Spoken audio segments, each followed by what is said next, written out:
On se retrouve une nouvelle fois en direct depuis le plateau de la foire de Brignoles. On va parler nature, végétale, robots avec vous. Alain Camus, vous êtes directeur de Coop Azur, une entreprise qui a son siège social à la Crau, mais qui rayonne dans tout le département du Var. Présentez-nous un peu en quelques mots Coop Azur. Oui, merci Olivier, merci de l'accueil. Donc Coop Azur, qui est à la Crau, dont le siège est à la Crau, a une implantation départementale et même département limitrophe. Et sa raison d'être et ses missions principales, comme c'est une coopérative agricole, c'est de fournir nos sociétaires, qui sont des producteurs agricoles, majoritairement. Ça, c'est notre plus gros de notre activité. La seconde activité, c'est, puisqu'on sait faire ça pour les producteurs agricoles, on sait faire ça aussi pour les espaces verts, donc les paysagistes, et aussi, j'allais dire, les collectivités. Donc ça, c'est la deuxième activité. La troisième activité, on sait faire ça, donc je vous l'ai dit, pour les agriculteurs, pour les paysagistes, donc on sait le faire pour les jardiniers aussi. Donc à la Crau, on a un beau magasin qui approvisionne les gens qui ont un jardin ou même des fois pas, parce qu'on peut faire du jardinage sur les balcons maintenant. Ça, c'est la troisième activité. Et la quatrième, qui est plus récente, est sur le matériel. Donc effectivement, depuis quelques années, nous commercialisons du matériel, mais pas seulement le commercialiser, on a un SAV, donc on le répare aussi. Donc du matériel pour les différentes cibles dont je vous ai parlé tout à l'heure. Et effectivement, dans ce domaine-là, on travaille beaucoup des innovations, comme la partie robotique en particulier. Donc voilà pour l'entreprise. L'entreprise, c'est 2500 sociétaires, donc voilà, des agriculteurs. Et c'est aujourd'hui un fichier qui a plus de 5000 clients voilà, sur la partie jardinerie. Avec une cible, vous le rappeliez, agriculteurs, exploitants, mais aussi monsieur et madame tout le monde passionné de jardin. C'est pas réservé du tout aux professionnels Coop Azur. Il y a on va dire des jardiniers éclairés. Voilà, donc effectivement, c'est un partage de savoir-faire. Le savoir-faire que l'on a pour les professionnels, on le met à disposition du particulier via une structure qui s'appelle Coop Azur Jardica, pour tout vous dire, puisqu'ils ne sont pas sociétaires, donc ils ne sont pas dans la coopérative. Effectivement, l'identité, la dimension coopérative est très forte chez vous, jusque dans le nom de l'entreprise, Coop Azur. Comment ça fonctionne quelles relations s'établissent entre vous, les différents sociétaires? Comment ça marche une coopérative dans ce filière? Je n'aurais pas rentré trop dans les détails, ça peut être ennuyeux, mais c'est quand même un modèle, j'allais dire économique, un modèle d'entreprise qui revient un peu au goût du jour, dans l'ensemble de la société d'ailleurs, pas uniquement dans le monde agricole. Et effectivement, le principe, c'est du collaboratif, c'est du collaboratif. Et dans cette société-là, ce sont les adhérents ou les sociétaires qui sont porteurs de parts sociales. Donc l'entreprise leur appartient. Donc c'est ça le principe. Je vais prendre sans grande comparaison quand même, mais c'est comme le crédit agricole, le crédit mutuel, enfin les banques qui sont coopératives. Voilà le mode de fonctionnement avec une assemblée générale, un homme, une voix, enfin les grands principes du mutualisme si on veut. C'est ça le principe. Et effectivement, c'est pour cette raison qu'aujourd'hui, il y a deux structures. Il y en a une qui s'appelle Coop Azur Provence, qui est la partie coopérative réservée aux sociétaires, qui ont le statut de producteur, et l'autre qui s'appelle Coop Azur Jardica, qui, elle, est réservée aux non-sociétaires. Alors, on le disait en ouverture, Coop Azur a son siège social à la Crau, mais il y a plusieurs antennes, plusieurs magasins dans le Var. Détaillez-nous un peu votre carte, votre maillage territorial. Oui, sans rentrer trop dans le détail, il y a 3 points aujourd'hui sur le Var pour quadriller le Var, en sachant qu'on est à l'ère du digital. Et donc, effectivement, l'idée, c'est pas d'avoir des bâtiments partout. On peut rendre le service aussi à distance. On a un gros travail qui est fait en ce moment sur tout ce qui est digital et d'ailleurs ce soir on fait une présentation, on réserve une petite surprise sur les services, les nouveaux services quelque part qui peuvent se faire pour certains à distance. Aujourd'hui on est carrément dans l'ère de l'agriculture connectée et pilotée. Donc pour nos agriculteurs aujourd'hui, je dévoile un petit secret, c'est que ce soir on présente une solution qui fait appel aux satellites, où on maîtrise, on gère mieux les ressources, en fin de compte, pour mieux gérer les ressources. Et ce système-là, demain, il peut être déployé pour le monde des espaces verts, il peut être déployé pour pour d'autres publics qui viennent nous rencontrer, quoi. Donc aujourd'hui, effectivement, l'aspect, j'allais dire, logistique, quadrillage, point, magasin, c'est moins essentiel que ça a pu l'être. En revanche, on a effectivement des gens qui sont sur le terrain, des équipes qui sont à la rencontre des différentes cibles et qui les conseillent, qui les accompagnent.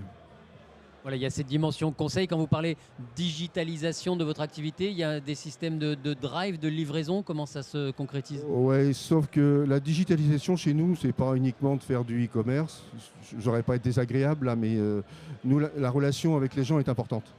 Par contre, effectivement, nos services peuvent être accessibles en ligne pour certains, et nos collaborateurs travaillent beaucoup avec le monde numérique. Et donc, ce qui fait qu'ils se dégagent du temps pour consacrer du temps à leurs sociétaires ou à leurs clients, quoi. Alors, ça, on l'a évoqué parfois là, au cours de cette semaine des entretiens qu'on a eu sur ce plateau. La montée en puissance de la smart agriculture, c'est quelque chose qui, pour vous, est aujourd'hui déjà une réalité? C'est le sujet, en fin de compte, hein. Bon, on est en Provence, donc on va peut-être pas parler de smart, mais c'est exactement le sujet, hein. Donc, ce qu'on sait moins sur Coop Azur, c'est peut-être d'ailleurs de ça qu'il faudrait parler à l'instant, là, c'est que, outre le fait d'approvisionner les personnes dont je vous ai parlé tout à l'heure, d'être une coopérative, depuis quelques années, nos engagements, c'est sur les transitions agro-environnementales, pour pouvoir accompagner effectivement nos sociétaires. Et donc, à cet effet, en 2018, nous avons monté un programme avec un groupe d'agriculteurs et programme d'évolution quelque part, des nouvelles techniques, des nouvelles méthodes. Et ce programme a été récompensé effectivement en 2019 par le ministère de l'Agriculture, puisqu'on a été labellisé ce qu'on appelle GI2E, c'est-à-dire groupement d'intérêt économique et environnemental. Bon, en même temps, c'est très important pour nous. Groupement, quelque part, coopérative, on est dedans. Économique et environnemental, c'est-à-dire que nous, ça doit aller ensemble. C'est-à-dire que lorsqu'on s'occupe de l'environnement, il faut qu'il y ait effectivement le pendant économique. Il faut que nos adhérents, nos sociétaires s'y retrouvent. Donc effectivement, on a été labellisé puisque le programme a dû correspondre aux besoins d'évolution autant pour nos sociétaires que pour la société en général. Et aujourd'hui, on fait un bilan des 3 ans, hein, et on est dans la continuité de ce programme et l'ajustement de ce programme. C'est un peu l'objet de la réunion de ce soir où on présente ça à nos sociétaires. Ce label attribué par l'État, qu'est-ce que ça représente pour vous? C'est une reconnaissance? Qu'est-ce que ça vous apporte, ce label? Quelque part, c'est d'abord un engagement. C'est un engagement qui doit être respecté. Donc effectivement, on est à 3 ans de parcours et les actions ont été menées et on a déjà des premiers résultats. Donc effectivement, c'est un engagement et c'est un guide en même temps. C'est un guide pour nos équipes aussi, mais c'est un guide pour nos sociétaires, hein. Et c'est un guide aussi pour la société qui nous entoure. Quelque part, c'est un peu ça aussi l'idée. Donc aujourd'hui, effectivement, plus qu'une reconnaissance, c'est une reconnaissance, c'est vrai. Mais plus qu'une reconnaissance, c'est un peu notre guide, hein. C'est un projet, vous le disiez, qui a été mené avec quelques agriculteurs, quelques coopérateurs. C'est typiquement ce que permet une structure coopérative, cette souplesse de dire tiens, on va essayer quelque chose, on teste, on fait des projets, ça va au bout, ça va pas au bout, mais on essaye. Ça, c'est ce que permet une coopérative? Là, je ne pense pas que ce soit lié à la spécificité coopérative. Même si effectivement il y a une notion de valeur qui nous correspond, qui est de contribuer au progrès de notre territoire. On est d'abord une coopérative de territoire, hein, avant d'être une coopérative agricole, j'allais dire, hein, ou en même temps. Donc effectivement, c'est un peu dans notre ADN, mais on n'a pas plus de moyens qu'une autre entreprise pour le faire, hein. En revanche, effectivement, on s'est engagé à le faire. On l'a fait avec effectivement une quinzaine d'agriculteurs, surtout des viticulteurs, parce qu'il fallait établir un cadre. il fallait présenter quelque chose au ministère qui soit cadré. Hein. Donc, on a fait ça donc, avec le monde, avec des viticulteurs et des vignerons, sur les thématiques qui les concernent plus. Hein. Avec l'idée, c'est la prochaine étape, c'est de le déployer à un plus grand nombre de vignerons et de viticulteurs. Et ensuite, ce sera de généraliser ça à tous les agriculteurs du département dès que ce sera possible. Alors, vous rappeliez votre implantation sur le territoire, votre dimension à la fois territoriale et agricole. Local, oui. On est vraiment dans l'ADN, là aussi, de la foire de Brignoles. Quelle est la raison de la présence de Coop Azur au sein de cette foire? Qu'est-ce qu'on trouve sur votre stand? Tout à l'heure, je parlais des valeurs. On est des gens de cœur. Et ici, on est dans le cœur du Var. Donc pour nous, c'est important d'être présent à Brignoles. C'est un endroit presque stratégique. Hein. Juste pour la petite histoire, on est parti d'une coopérative d'horticulteurs qui était plutôt en bordure maritime pour évoluer, travailler avec les vignerons qui sont plutôt eux dans le centre et dans le Haut-Var. Donc pour nous, Brignoles, c'est naturel. Ça devient naturel. Voilà. Hein. Et ça fait quelques années, on a un bon partenariat avec les gens de Brignoles, les gens de la foire. Il y a une bonne ambiance, voilà. Donc on est content d'être là, nos équipes sont contentes d'être là, donc tout va bien, quoi. C'est un petit point de vente qui se délocalise. Il y a aussi, j'imagine, une partie d'image, de visibilité. Ouais, je ne vais pas trop dévoiler de secrets, mais effectivement, il y a des choses qui vont relever prochainement plus des services que d'un point de vente. Hein, et effectivement, peut-être aussi d'accompagner à la formation, que ce soit nos sociétaires, mais que ce soit aussi des gens qui travaillent dans nos entreprises. Hein, puisque le monde évolue tellement vite qu'aujourd'hui, on travaille avec des gens qui sont des formateurs, des lycées hein, par exemple. Hein, et effectivement, on est la partie mise en œuvre et eux, ils sont plutôt la partie théorique. Hein, donc, c'est un peu les projets qu'on envisage de faire prochainement. Là, hein. Donc vous le disiez ce soir, événement particulier sur votre stand. Dites-nous un peu les grandes lignes du calendrier du déroulement de la soirée. Qu'est-ce qui va se passer? On se donne rendez-vous à quelle heure? Est-ce que c'est ouvert au grand public, aux professionnels?